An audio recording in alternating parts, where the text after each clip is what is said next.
Hey everybody, welcome to Around the Twist, episode 243. It is April 6th, 2016. I have a whiny goober by me. Obviously, I'm in a slightly different setup. Um,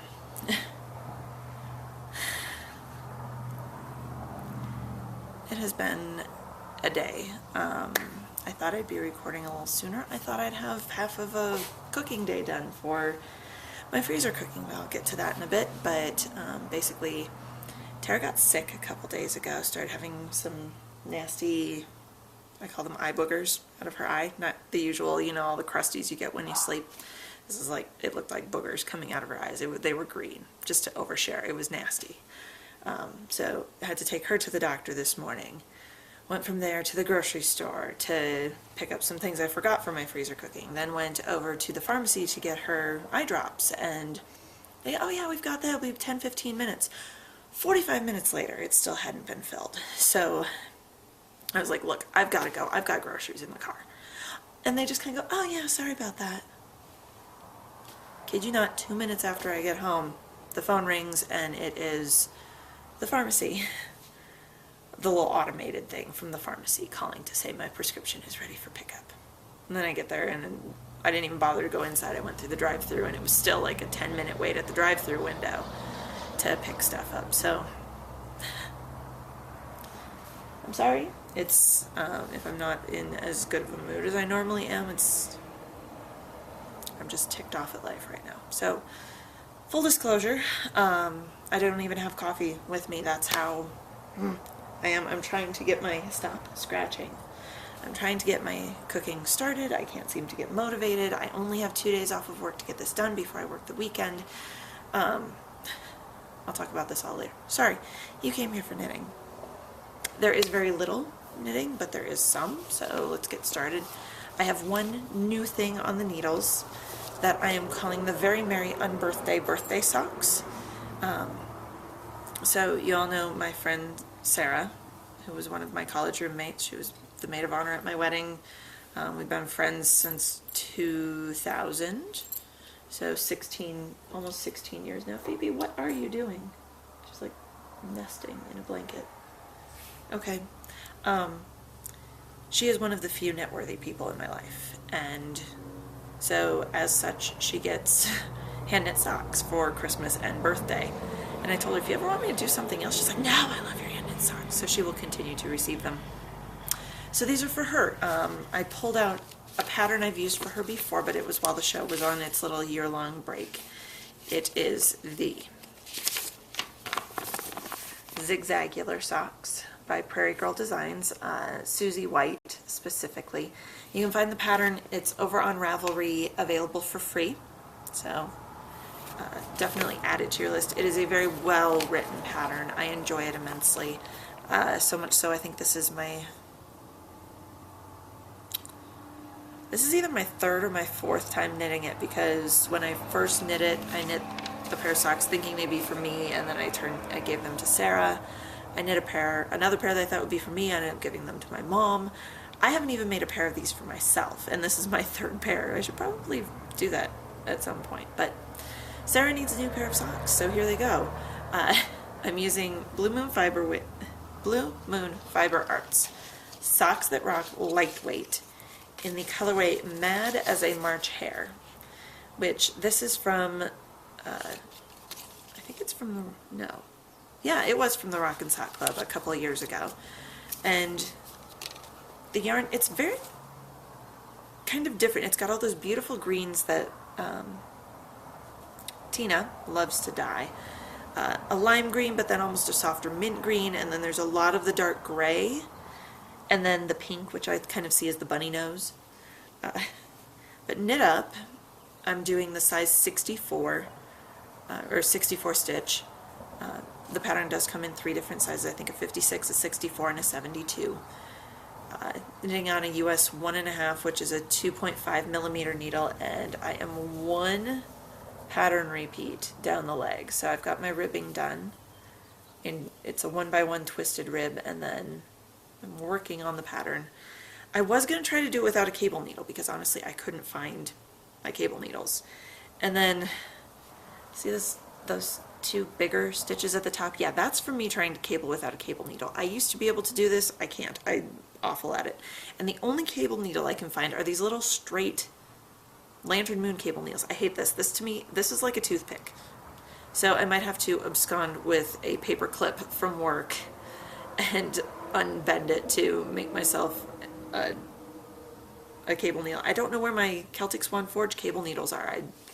This is why I want to get my craft room done and organized and completely unpacked and everything ready, because this annoys me that I can't find my tools.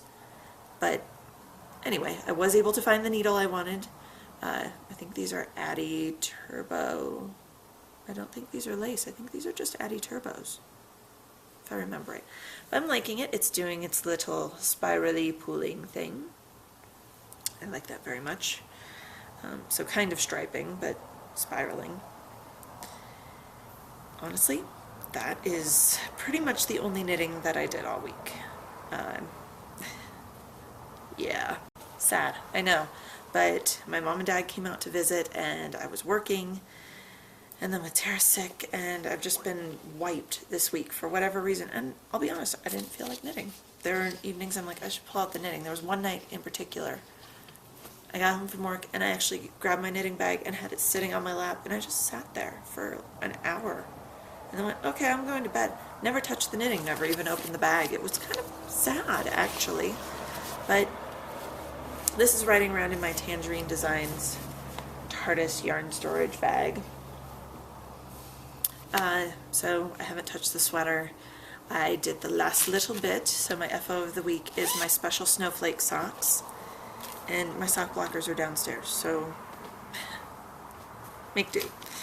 These were knit out of the Gales Art Special Secret Sock Blank in Special Snowflake, which she named after a story that I told her. I knit them up on US 1's 2.25 millimeter needle. This is all I have left of the entire sock blank. This little, maybe, yeah, 10-inch stretch from the original thing. Sock blockers aren't up here, so the ends have been woven in. These have not been blocked, but I'm counting them as finished because I'm going to block them, wash them, hang them up, and call it good. So this would be the first sock, this one that's more highly concentrated, I guess, at the top.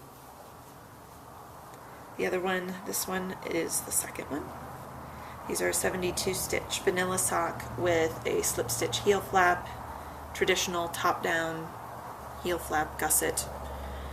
I Kitchenered the toe of the second sock while I was at Yarn Fest at the Clara Parks talk on Saturday night, and then cast on the socks for Sarah. So these have been riding around in their bag ever since. I haven't taken them out, haven't done a thing with them. That's why they're not washed yet.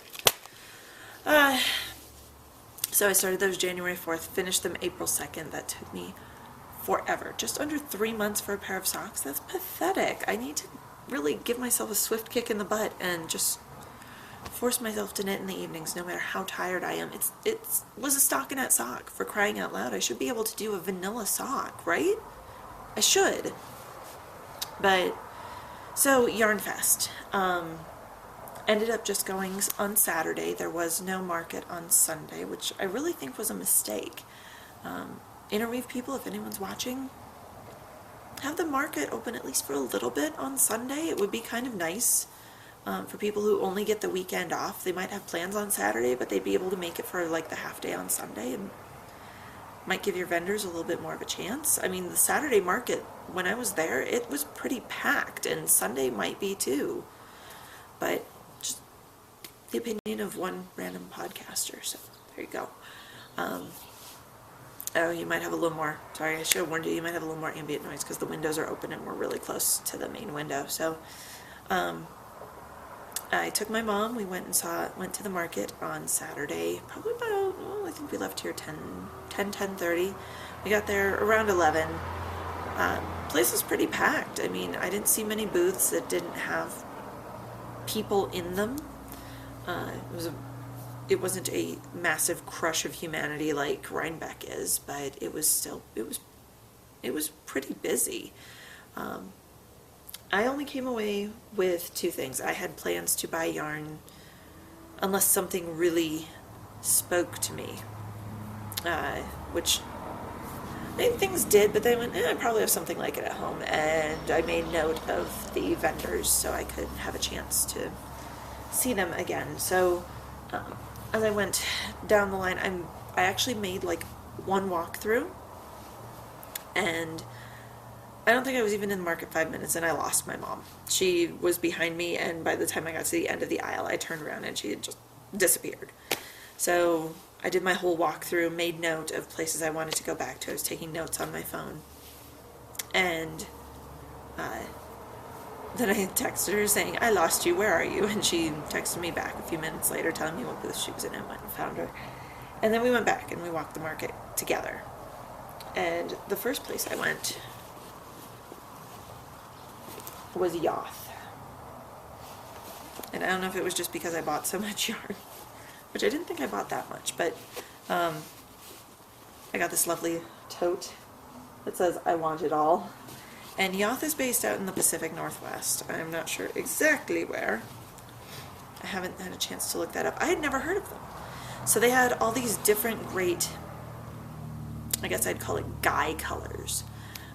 Their website is Yoth Yarns, YOTH yarns.com. I'll get this. And their kind of shtick, I guess, because everyone has an angle, right? Their angle is all of their yarns are, well, on their tag it says born and bred American made. Now, talking to someone in the booth, she did say, when she was going down the line, I kind of eavesdropped as she was explaining the different yarn lines to another woman who was in the booth. It sounds like the finer gauge yarns,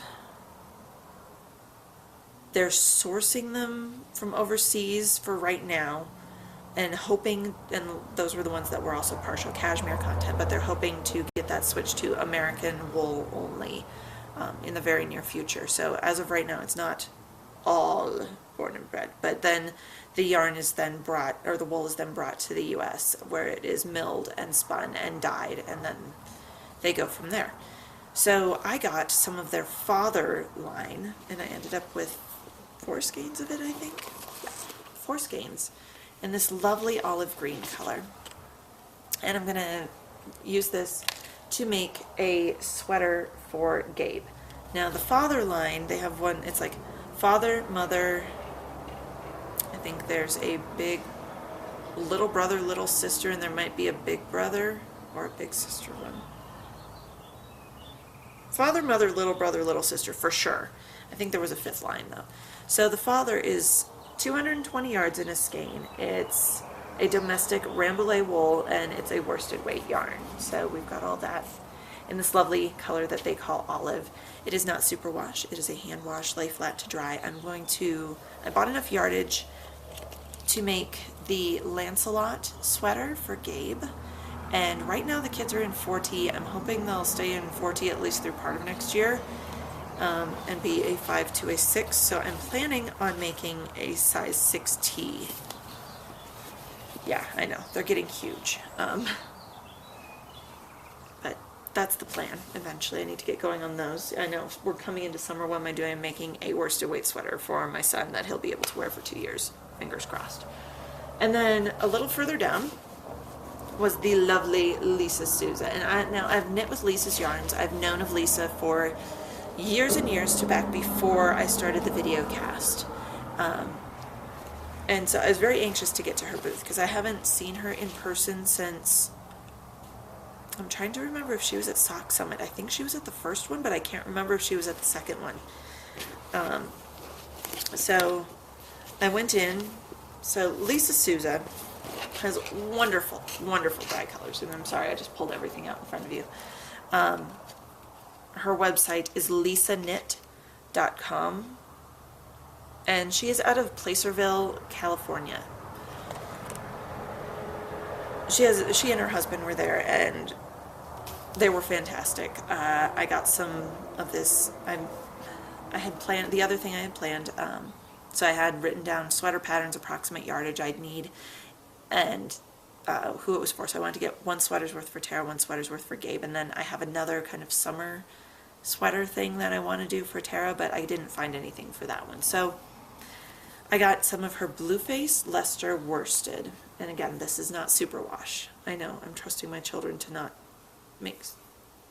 do superwash. So I'm making the Playful Stripes cardigan for Tara. And that is by Alana Dakos, I believe. It is a pay-for pattern on Ravelry. I believe it's $6. So I want to do the body in this gray, which is called Gray Blade. So the yarn is 100% wool, Blueface Leicester, 270 yards per skein, and it's this beautiful shaded gray, and it's lovely and bouncy. And then rather than striping the yoke of the Playful Stripes cardigan, I picked up, yeah. Oh, I thought this was called Blue Flame. Okay, I picked up 2 skeins, also in the Blueface Leicester worsted, of Joseph's Coat. So this variegated on top of the gray. The gray is the main body. I think the variegated makes up the yoke of the sweater, and there's also a stripe around each wrist and a stripe around the waist, or the bottom, like right before the ribbing. So this is going to be Tara's 6T sweater that I'm going to make for her. And that's all that I bought at Yarn Fest. I thought, I mean, this was a big splurge for kid sweaters, but it's something, I'm never getting rid of their hand knit sweaters. Jess, don't worry. Those are going in boxes. They are being saved for them. I have sweaters that my mom gave me that she knit for me that I'm hoping to get Tara in at some point. I hope we have another, this is bad that I'm hoping we have another cold day so I can jam her into one. But I want them to be able to have their baby sweaters when they get bigger and be able to tell their kids, oh yeah, Grandma made this for you and this for me when I was little, and now you're wearing it. So, and then Saturday night went back to the hotel where Yarn Fest was being held and met up with Lynn Zim and a friend of hers, and we went to the Claire Parks dinner, which was very good. It was basically a talk about her Great White Veil project, and I won't go into it because I don't want to ruin her talks that she's giving around the country, but it was a really good talk. If you get a chance to see her, please do. I didn't stay for the book signing because it was kind of late, and I knew the kids were getting close to bedtime, and I missed their bedtime actually coming home. But the talk was very good, the food was good, the company was excellent. Yeah, I'm looking forward. Hopefully I'll be able to go again next year, maybe do a class or 2 as well. So, upcoming events, I just have the Estes Park Wool Market that's coming up June 9th through the 12th. I'll definitely be there the 11th. I'm not sure about the 12th. I'm planning on going up as a family unit to take everybody up. And yeah, that's my only thing I have planned for the rest of the year. So we'll see if anything else gets tacked on. Right now I'm kind of doubting it, but you never know. So any questions? I do have some prepared. Okay.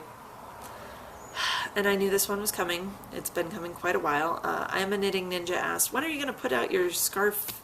Put your scarf/shawlette pattern out soon. As seen at the beginning of the show, I'm a bit busy at the moment. I need to type it up and get it to test knitters, get it formatted, and then get it up on Ravelry for you guys. So it's going to be a little while. I don't want to make any promises. It will be up when it's up, and I will announce it on the show. Okay? So I can't make more hours in the day. I wish I could, but I can't. So there you have it. Next, Lizzie the Mama said, hi Karen, your Instagram post about the once a month meals brought up a few questions. What are your thoughts about the program after a couple of months? It seems like a lot of effort on cooking weekend. Is it worth the effort? Do you like the mix of recipes? How often does a recipe repeat? Is there any cost savings compared to cooking daily? So I'm wearing my apron because today is a cooking day for me, although I've lost half the day.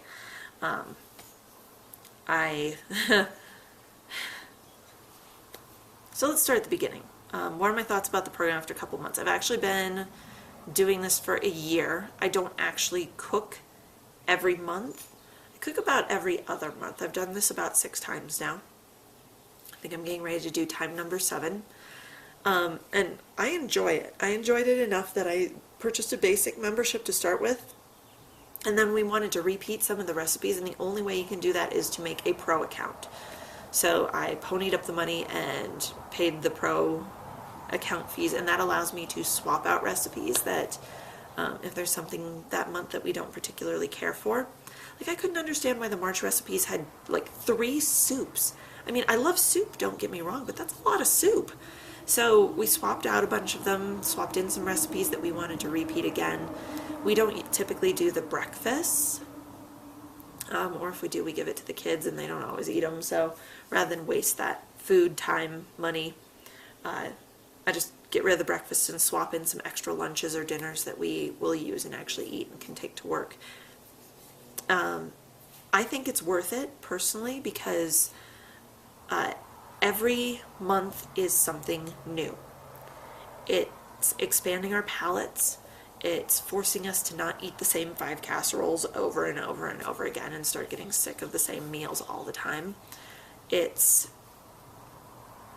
I mean, like bread pudding, I probably would have gone, ugh, gross, but was a fabulous, about, I think it was last May, a praline bread pudding that was amazing, and I just actually made that for this time. I made it a couple days ago because I knew that would take the longest, so I just hurried up and did it. So a lot of effort on cooking weekend. Is it worth the effort? I do mine. I'd say yes, because it's a big time layout. It seems like a big time layout because it takes, for me, the way I plan it is I plan 3 full days. I have one day I'd go grocery shopping, get everything. If I have a stretch of 3 or 4 days off, I'd spend one day grocery shop. That evening, do all my prep, chop all my veggies, brown all my meat, get everything ready. So then when I go to do my cooking the next day, everything's done. I don't have to measure it. I don't have to chop or cut or even get my knives out. Nothing. So the prep is all done, and we'll keep going, and then I'm going to show you guys my kitchen. It's a disaster, just warning you, because I'm getting ready to start, but I want you to see kind of how I have stuff in there for this whole freezer cooking thing. Do I like the mix of recipes? Yes. There's things I've never tried before. There's things out of all of the recipes that we've tried, there's like 6. And I mean, we do 16 meals every month, or every time I've cooked. So 16 meals, or 16 recipes. You double those recipes. So you eat in the course of a month, or in the course of the month, whatever, you eat each meal twice. Which, if you get one that you really don't like, kind of sucks, because then you know you have another one in the freezer. But it's also nice because it's like, ooh, we really like that one. Hey, we get to eat it again. Awesome. So how often does a recipe repeat? Twice in a month. And then they find new ones. Food bloggers are constantly coming up with new recipes, and the women that run once a month meals pull those in, test them for the freezer, and then give you the modified version of it. So if you like it and you want to make it and actually cook it for dinner one night versus pulling it out of the freezer, you could bookmark that particular blog page because they have links back to the actual blog recipe, and you can make that. One example, there's a recipe called braided spaghetti bread, and the way they had me make it, Eric and I were kind of like, I don't know, because you take a loaf of French bread, Italian bread, whatever, slice it in half lengthwise like you're going to make a sub, stuff it with ground turkey, spaghetti that you've tossed in a thick spaghetti sauce, cooked spaghetti that you've tossed in thick spaghetti sauce, and then mozzarella cheese, and slam the lid of the bread down on top, and then you cook that whole thing wrapped in foil in the oven. The bread got really like hard, crusty, almost too dry while it was cooking. It was really bland. So the next time I just made it this weekend, went over to the blog for it, and they actually don't want you using a loaf of bread. They want you taking like like a tube of refrigerated pizza dough, put it down the middle, cut slits down the side, and like braid the 2 slats on each side across the top to make this like braided roll of bread. and I actually liked that better.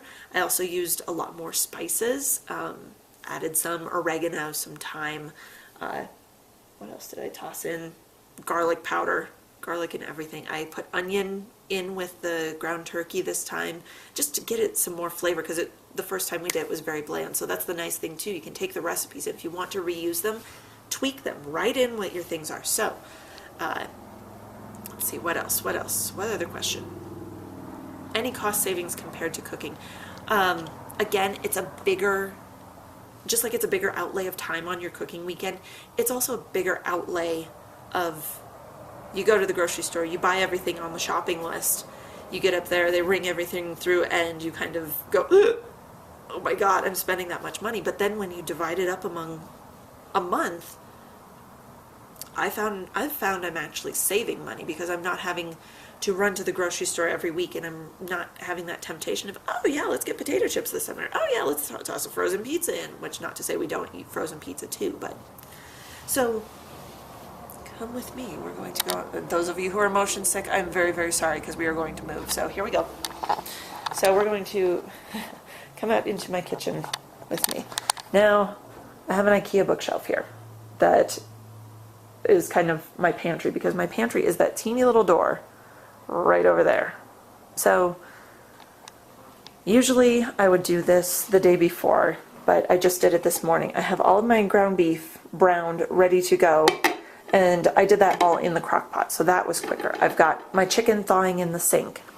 I still have a few veggies that I had missed picking up that I need to slice. I have some apples I need to dice, because I don't like to do fruit until I'm actually doing that. My cream cheese is thawing. I have my recipes back here in that little recipe stand that I've shown you guys before on the show. And then I'm just able to flip through as I use them. Now, the order we do the recipes in is determined by the cooking day instructions that they give you. And they have you do the more labor intensive to start, and as I finish them, I cross them off and go down. So I have 3 to get through. All of that to get through today. So yeah, well, but I also do my cooking over 2 days, because one person doing this would be crazy. So over here in the fridge, I have got an absolute disaster of food, but I have everything labeled. So I have my diced chicken, baked, cut up. I have shredded chicken that they asked me to do. I've got nothing more on that shelf. Up here behind the butter and behind the sour cream, I've got all these little baggies that they just tell you to dice up. Like this month on my prep list, it was dice up like 12.5 cups of onion. Oh my gosh, that took forever, but it's done. So I can, hey, if I'm cooking the easy chicken lo mein, I can grab the bag of diced onion for that, take it, and this is the exact, I measured it out, so this is the exact amount of onion I need for that recipe. I pre-measured everything. All of these are labeled. It's all set. My refrigerator smells like onion. It reeks. I'm sorry. I'm be glad you're not here to smell it. I have my chopped spinach. I have some chopped up carrots for another recipe. I have some sliced onion. I have some diced red bell pepper. I've got sliced mushrooms that I did. Got a little bit of everything in here. So that is what I do. This is, and I can't even set you guys inside the cupboard because it's too tall. I was going to set you in the cupboard and talk to you while I chopped, but we're already at 26 minutes. I did not expect this show to go that long, so I've got a lot of cooking to do. The twins are napping, hubby's napping. I'm going to make hay while the sun shines. Hopefully the day gets better, and I'll see you guys next week. Hopefully with good news. I have something coming up that is kind of big that I will hopefully get to share with you next week. But until then, happy knitting.